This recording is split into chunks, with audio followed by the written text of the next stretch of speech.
Ladies and gentlemen, we are back once again with the Sick Podcast, Talking Titans with another loser podcast. We were not live after the game yesterday for a plethora of reasons. I'm sure you can use your imagination for a few, but we're not going to leave any of you hanging. We know a lot of you enjoy the show, and we're happy to know that. So we're going to keep it moving, and we're going to talk all things Titans, and there's plenty to talk about, so let's not waste another minute. Sammy, start us up. Turn up your volume. Because you're about to listen to The Sick Podcast. Talking Titans. Do the Titans have a miracle left in them in what has been a magical season to this point? Going to be fielded by Lorenzo Neal at the 25. Pitches it back to Wycheck. He throws it across the field to Dyson. He's got something. 30, He's 40, got something. 50. He's got it. 40. He's got it. 20. 10. He's got it. End zone. Touchdown Titans. There are no flags on the field.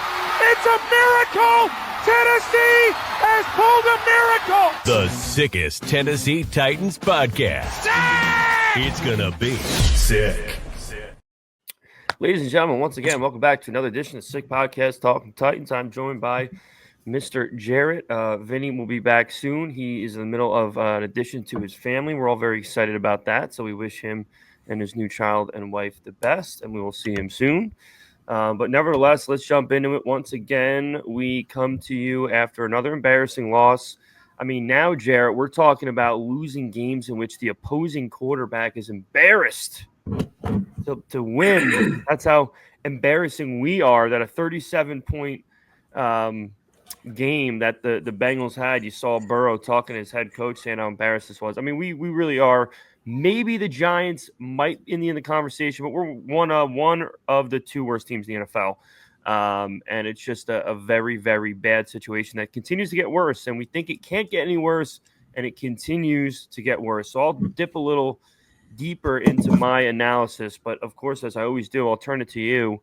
What are your initial thoughts on what you saw yesterday? And, please feel free to elaborate on anything specifically.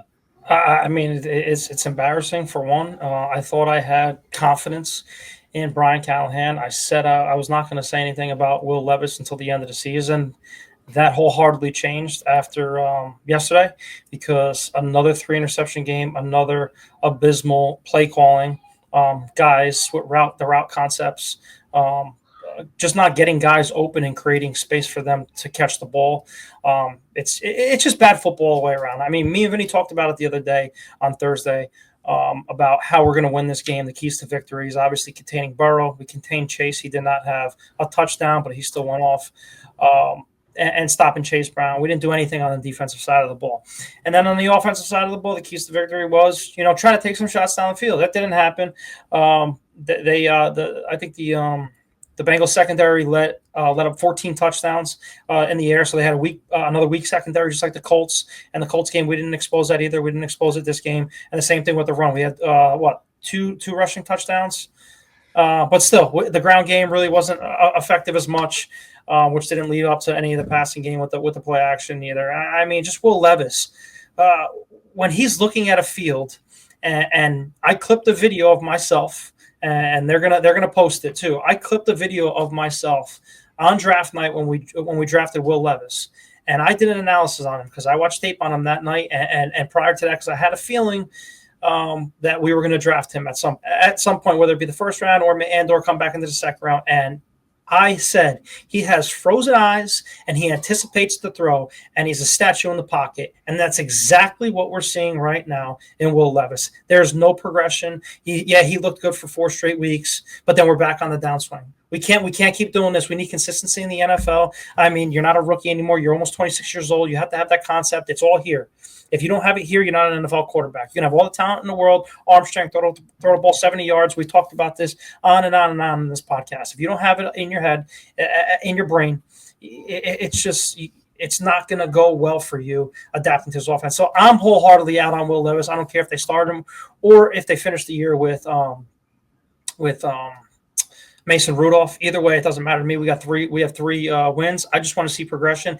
After Sunday, there's no progression. Like I said, I wanted to see baby steps all the way through. There's nothing. from this Well, now team. we don't want to see any progression. There's no now juice. We want everything to crash and burn. It's already done. It's already done. There's no progression. Geez. There's no crash and burn. We're rock bottom. Okay, we lost. We didn't score a touchdown against an abysmal Jaguars team at home, and then we got absolutely blown out. The stamp on this, Sal, the biggest stamp on this is if we get blown out at home against Houston, then something will happen on that Monday. Jarett, I love you to death. You're one of my best friends. I'm telling you right now. That should have nothing to do with what happens the last game of the year. What the fuck? It's just a Houston Texan thing. Yes, it's because in her eyes it's even more.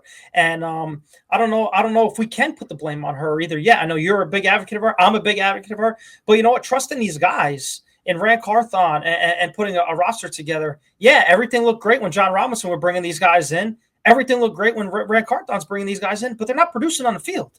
Are these just guys coming to play football, getting that check, yes, and just saying, you know what, it's tax-free Tennessee. I'm just going to coast here. I'm going to hang out here. I'm just going to play, football. That's it. I'm not going to go. I don't know how these guys go. I don't want them to say, hey, these jerks on these podcasts don't think we play. I know you throw your bodies out week in and week out, and you train for this, and you eat, but the product on the field that we're seeing with our eyes as fans who buy memorabilia that you're wearing, who has memorabilia all over their walls, as all you guys that are listening, it's just not fair to us that the product on the field right now is, especially going into a new stadium in 2027. It's just bad football. You've seen it. Everyone's posting videos on it all over the place, leaving the stadium early. It's just not good. Yeah, here's my last final stamp on Levis, and obviously we're going to probably continue to talk about him in little drips and drabs throughout the rest of the season because he might play again. But I already said this yesterday. If they do start him again, it just shows even more so how inept and incompetent they are. You don't bench a guy in the third quarter of a game and then let him start the last 3 games if you're considering him as the future. So we'd like to assume if Brian Callahan has even an ounce of intelligence, that this is the last we're going to see of Levis this year. Yep. So here's my final stamp on it. I'm going to start by showing you this. I'm sure you've seen it. My dad said it to me again. This was him before the game, okay? For those of you watching on YouTube, this was Will Levis before the game. Now, 2 things can be true, right? Number 1 can be he's not very good evading pressure, which is obviously the case right now. You look at guys like Joe Burrow, Josh Allen, Jaden Daniels, C.J. Stroud. They feel the pressure. They start dancing inside the pocket. They juke and they jerk and they go left and they right and then they confuse people and they back up and they spin and they get out. They extend plays. Okay, that's how quarterbacks turn into stars. This kid does not do that very often.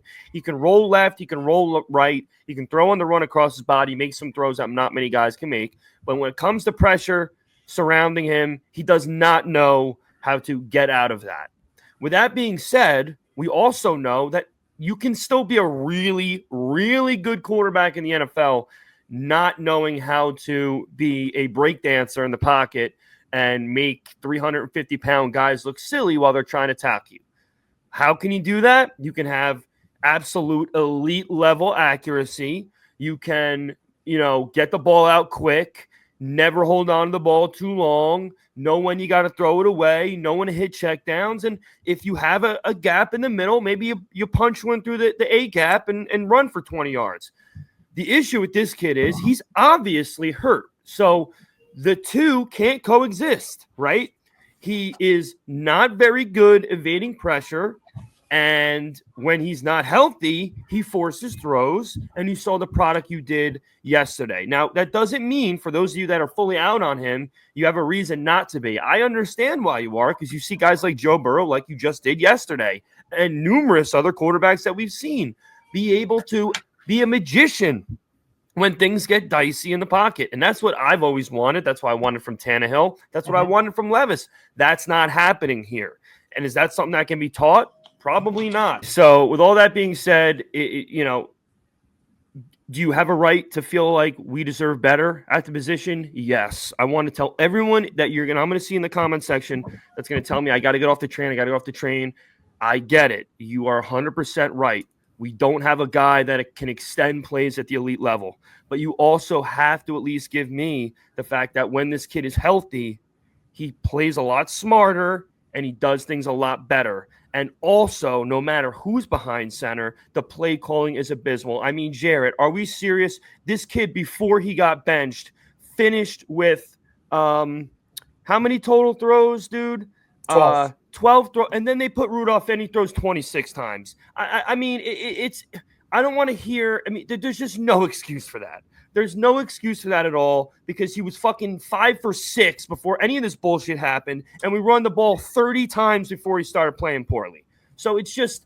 It's this guy is so over his head. It's out of this world. I understand the people that say you can't just keep doing a carousel of coaches. It's not going to work. But this is beyond our worst nightmare. This is not a rookie head coach that's got to work out the kinks. This is literally the worst situation we could possibly have been in. This is Wisenhunt stuff. This is Wisenhunt territory. Yeah, this quarterback got worse since leaving Mike Vrabel. And now, let me tell you, I'll say first and last on this show, I understand. I don't think Mike Vrabel was a great coach if you look at his last 2 seasons.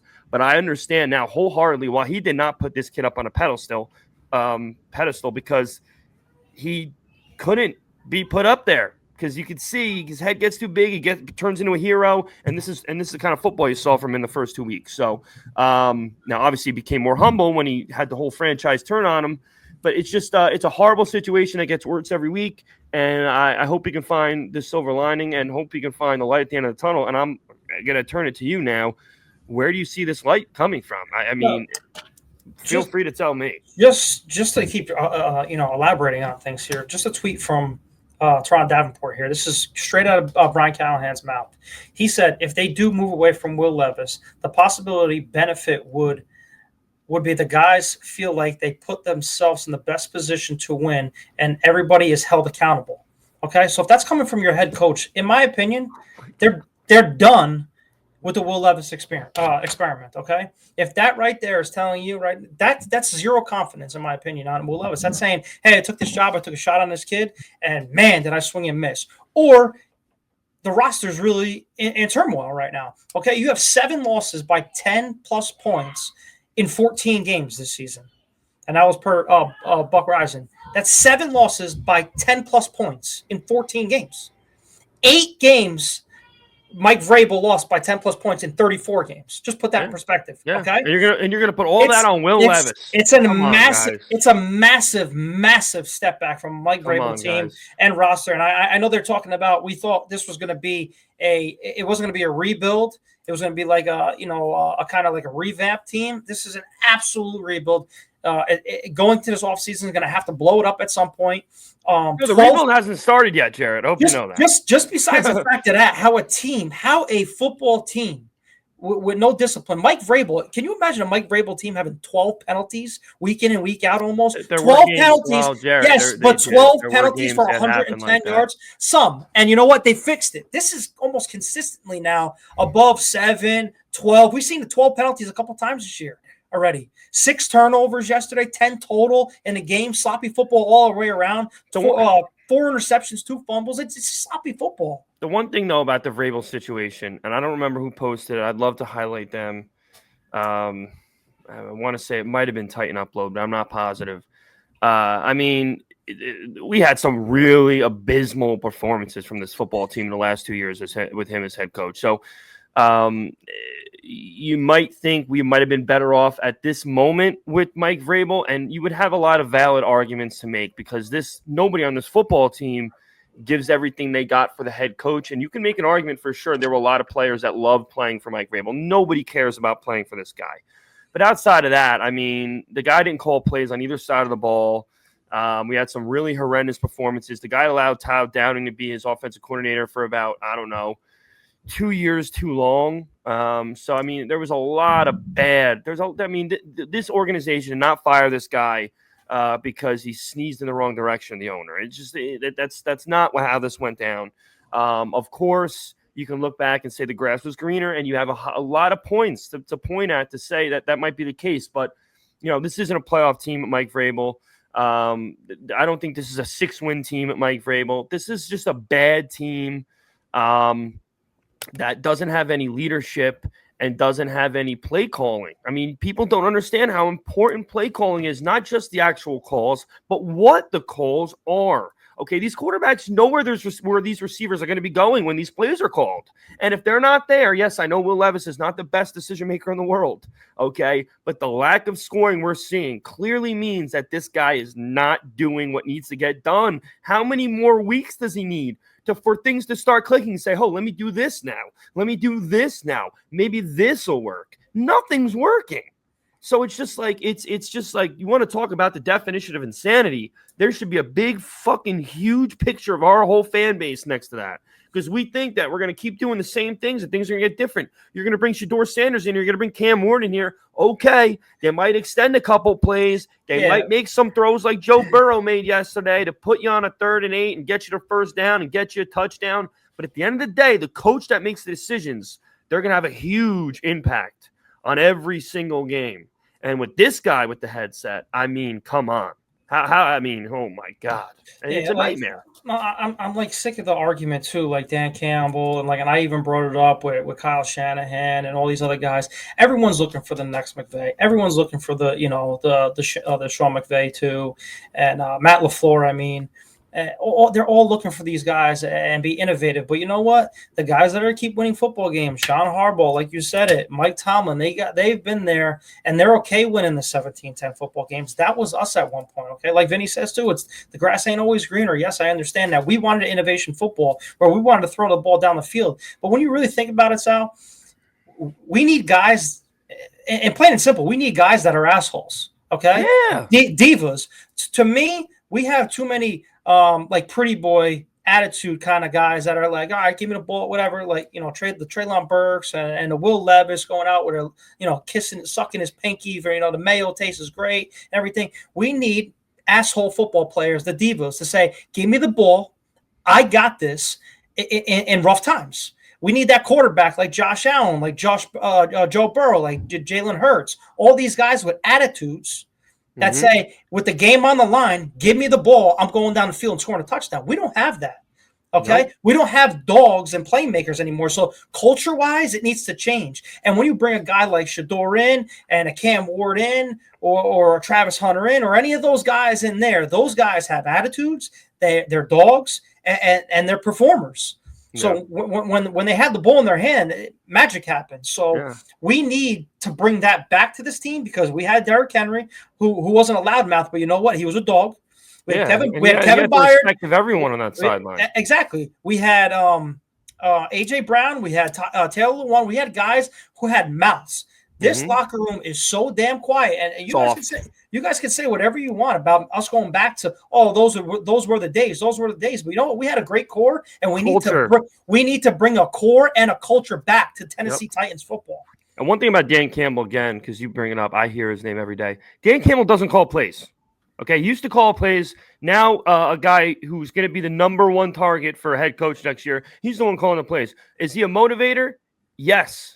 And that's why his team gives everything they got every single game, and that's why they only have one loss. When you see a team like the Tennessee Titans, by the way, do we understand how we can't take a quarterback to the ground to save our freaking life? Yes, occasionally we get a sack, but how many times do we look like we have a quarterback in our grasp, and boom, he takes a few steps back, few steps forward, few steps left to the right. He's doing the fucking cha-cha slide, and he throws a 40-yard pass on a 3rd and 9. It's every single week. And these are all things that you have to bring back to the head coach, because when you have 53 men on a roster that have the fear of God in their head coach, like a Mike Tomlin, like a Dan Campbell, even like a Shanahan, even though they're playing terribly, and you know why, obviously, there's a plethora of reasons why, the respect of a team that they don't want to go back on that sideline if they don't give everything they got. None of these guys give a fuck. Jeffrey Simmons does, and you can't say much about Pollard because he's had probably a career year on his worst team he's ever played for. But outside of that, I mean, it's just it really – the quarterback play is one thing, but you're never going anywhere without a team that respects their head coach, and nobody on this team respects their head coach. Go around the league, guys. Take a look at all the guys that are going to be in the playoffs. There's one of two things that are happening. They're either world-class play callers or they have the fear of God in their players because they've either been there a long time or their resume has a reason for them to be that way. There's not a single guy in this list that's just like, you have no idea how their team is playing so well. It doesn't make any sense, and this team, you can clearly see that there's just no desire to win outside of a couple guys, and that's only going to change from the top. And one guy, Jarrett, and we need to bring this guy's name up because he keeps flying under the fucking radar, and I've about had it, and that's Rand Carthon. That guy is not getting out scot-free, okay? Absolutely not. His 2 first years as a GM for this team have been an absolute disaster. The coach gets fired. That they're supposed to have a great relationship. Boom, first year he's gone. He brings this guy in. He gets the quarterback, and the roster he's put together doesn't look like they could beat fucking Rutgers right now. Well, let's not talk roster, maybe draft picks or anything, but they did bring in, Hop. They brought in Calvin Ridley. They traded for Snead. So all those acquisitions, they're not winning, Jarrett. Of course they're not. But I'm saying all those acquisitions look great on paper. But when you put everything together, look what we have. Yeah. Well, he brought the coach in. No, I'm just saying, like the acquisitions. He's not firing the special. He has the power to fire Colt Anderson. He's not coming off scot-free at all. At all. And you know what? Coming into this now, I know we'll get more into it, but we have 2 of the last 3 games away, and they're all against division opponents. We got Colts, Jags, and Texans. What is this going to look like for the rest of the year for us? Do you see us even winning a game? I hope not. But do you see it wholeheartedly? Do you see us winning a game? No, I don't. Okay. I think now that the Jags have at least some film on us with Mac Jones playing, they're going to try to emulate the same thing. They know nothing's going to be different. They know if they get Rudolph involved, they can pressure him even more because he can't even fucking get out of he couldn't get out of his own way on ice. And, then you got you're going to have the Colts that are still technically in it. I think they're a game and a half out with 3 to go. And then you're going to have the Texans at the end who are going to be fighting for a seed. They're going to want the best seed possible. I think they might have a chance to go up a seed potentially if they win a couple of their next 2 games, which are going to be tough games. Remember we talked about after the Houston game, if they lose this in a row and we go on a streak, dude, that is crazy. It's laughable. I mean, that's why we're diehard fans, and we have all the reason to say, hey, we're either going to do this or we're going to do that. We hold players accountable here. I don't know if it's just, our mentality, from the East Coast or not, and, holding teams and players accountable and people accountable. I mean, we just want to win. We want a product on the field and be happy with. Like Vinny always says too. I want to text in my group chat and say, you know what? Screw you guys. This is us. We're the number 1 seed. We're going to win the Super Bowl instead of us getting pissed on constantly every single week. Dude, we haven't had an opportunity to flex as Titan fans. No. In years. No, 3 years ago they were the 1 seed. 3 years ago. And that it's been a disaster since then. Yeah. And who left the team after that year? Well, that's a discussion for another day. This I will say, and if by the graces of God she's watching, Amy, I'm going to say this directly to you, and I don't know what other way to word it. If you're going to keep this head coach, I don't care. Honestly, I fucking love Will Levis. I loved Mariota. I loved Malik Willis. I don't really care anymore. If you're going to get Will Levis, fine. I understand it. But if you're going to keep Brian Callahan as the head coach, forget about what happens these last 3 games. They could blow out the last 3 teams, which we know is not going to happen. But let's just say, God decides to grace, whatever people that show up at the stadium with a performance that they'll want to see. You cannot expect anyone to get excited, to show up to the home opener, any of that with this guy as the head coach. You can't. So if you're willing to take that dock financially of what you're going to see from the citizens of your state, then that's okay. Maybe there's a greater plan involved. But if you want to keep people in the seats in 2025, no one's giving a flying shit about this football team, whether it's Cam Ward or Shedeur Sanders behind center. And yes, I said it. Because I'm going to be thrilled that we have another guy that's flash at quarterback, but I am going to be tossing and turning at night until we see a product, because I'm never going to believe that Callahan is going to be able to call a game, even with a guy like Shedeur or Cam, who could be great or could be bust, to win a championship, to win a playoff game, to get to the playoffs. This is the worst product of football this team's put out in almost its entire history in Tennessee. Like, I don't even remember the 14 teams being this much of a lay down every week. Like, they just. Besides the Wisdom Hunt era, that's all I could say, because that was it was bad, but I mean, this team they could be up 21-0 in the first quarter, and you just know they're gonna lay down collapse. Like, there's no more stepping on the throat in a football game. It's just, let's control the clock and let's run the ball out. It's okay. You know what? No, that's not how it works, man. Here's the only thing. All right, this is the only thing that's unless Vegas is really, really involved with everything here. I don't know. They want Tennessee to be relevant. They're like, listen, man, we got to get this Tennessee market up football wise. We got to get them some rings. We got to get people even more there. So we got to make sure this team sucks so they can get Shedeur Sand. Maybe, but here's my last thing. This is what I want. And there's going to be people in the comments that say that's crazy, that's never going to happen, I don't give a fuck, okay? You want to make this team relevant again. You want to give this team a shot. You give Mr. Gruden a blank check. I don't give a fuck if he's with Barstool. I don't care what he's doing with them. He would love to get another chance. The woke bullshit's over. Yes, he fucked up. Yes, he said some really nasty things, which I would not say, but it doesn't matter, okay? His life doesn't deserve to be over. He's one of the best football coaches to ever step foot on the planet Earth, okay? And he's a guy that no matter whether you know him or you don't know him, when you get on his football team, you're going to respect him, or you ain't getting the time today, okay? There's hours and hours of footage to prove that. So that's what really should be done. It won't be, but that's what should be done. And then maybe you'll have a sellout crowd on week 1 with whoever the fuck's behind center, because then you'll know, okay, this team, if nothing else, if they don't play well, this guy's going to put the fear of God himself in every man on the roster. This fucking guy, every time he goes to the podium, he looks like he's about to cry. Oh, my God, dude. He looks like he's going to break down in tears every time he's on the podium after the game. Mm-hmm. It's embarrassing. And this is going to get better in 8 months? Oh, come on. Come on, dude.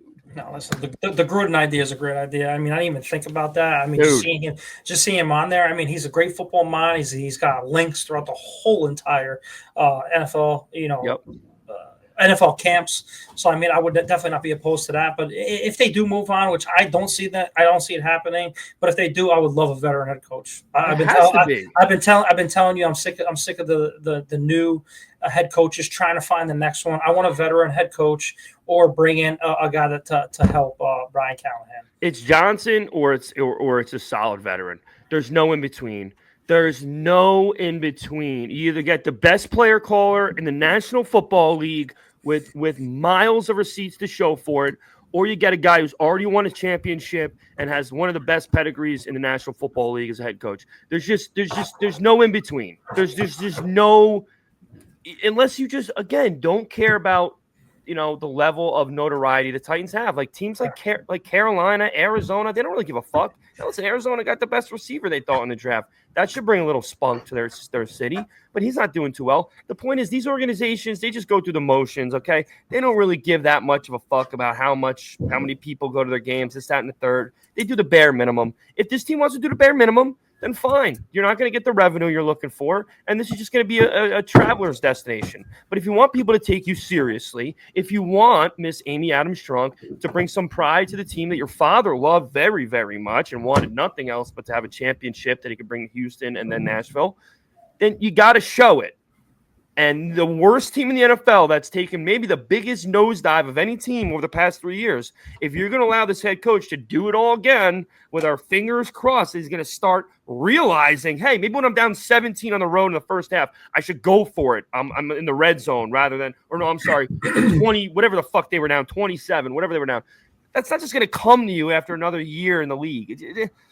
It's all the same shit, Jarett. Like I said, we're like broken records at this point, but there's nothing else we can do. But I think we're gonna break down every single game. We're gonna break down every single move, and we're gonna be here all year long. Yep. But before we wrap things up, I want to touch on something here, because we put ourselves out every day, every week online.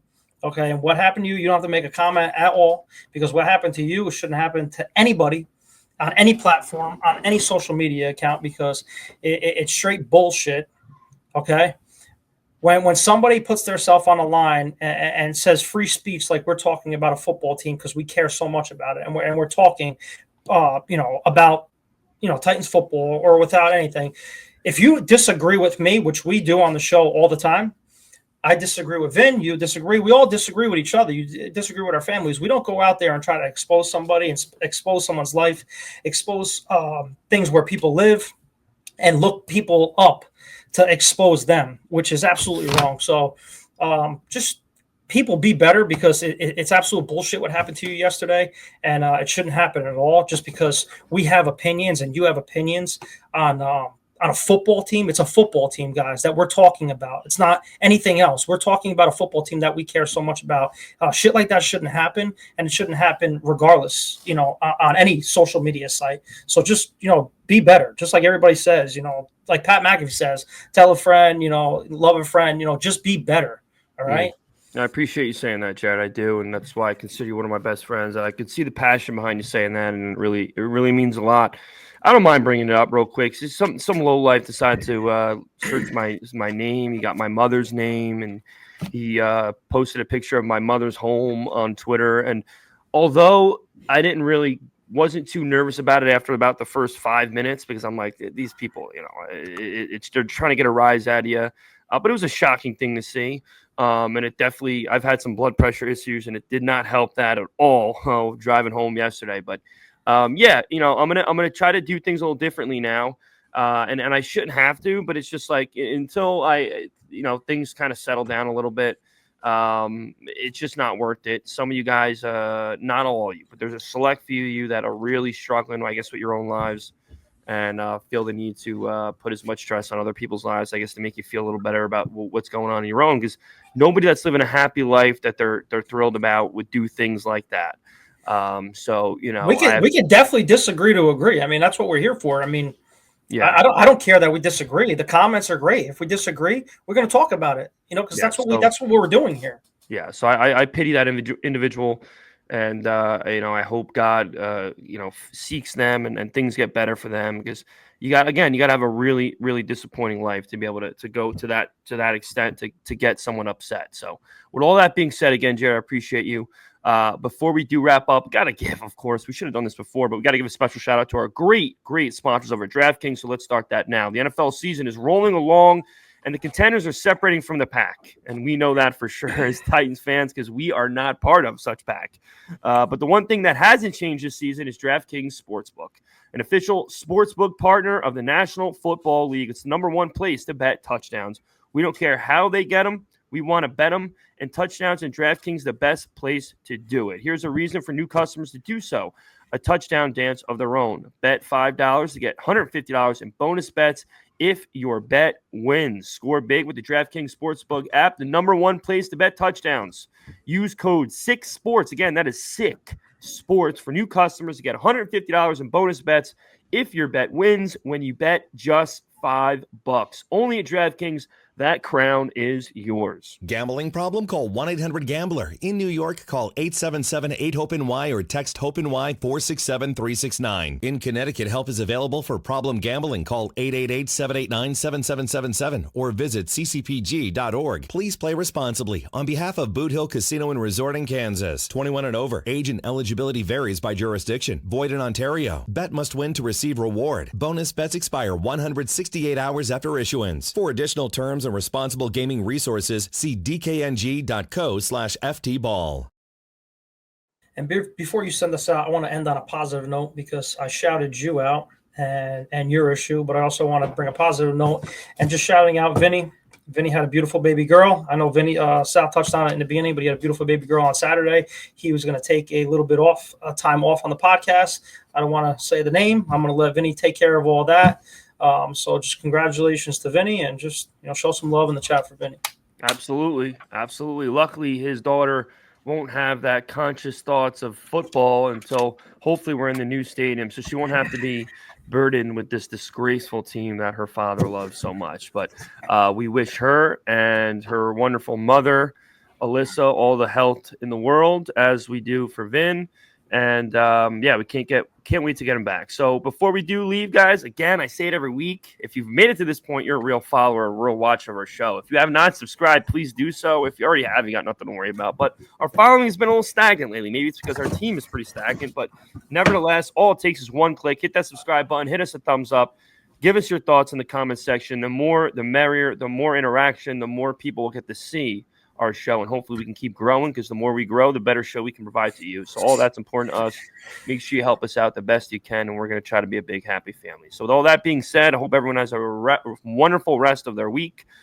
We should definitely see you before the holidays.